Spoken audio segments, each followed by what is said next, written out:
দেশের মহিলাদের আর্থিক ও সামাজিকভাবে আত্মনির্ভর করে তোলাই প্রধানমন্ত্রী নরেন্দ্র মোদীর মূল লক্ষ্য। মোদীজির এই স্বপ্নকে বাস্তব রূপ দিতে শনিবার ভারতীয় জনতা পার্টির ফটিক রায় মন্ডলের উদ্যোগে শক্তি, সম্মান ও সম্বর্ধনা প্রদান অনুষ্ঠান আয়োজিত করা হয়। অনুষ্ঠানে উপস্থিত ছিলেন ভারতীয় জনতা পার্টির ত্রিপুরা প্রদেশ সহ সভাপতি সুশ্রী পাপিয়া দত্ত ও অন্যান্য বিশিষ্ট অতিথিরা।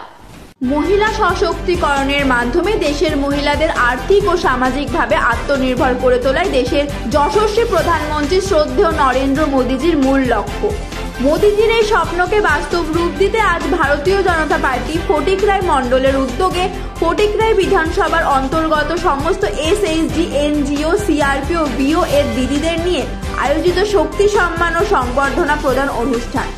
উক্ত অনুষ্ঠানে উপস্থিত ছিলেন ভারতীয় জনতা পার্টি ত্রিপুরা প্রদেশ সহ সভাপতি পাপিয়া দত্ত মহাশয়া ও অন্যান্য বিশিষ্ট অতিথিরা।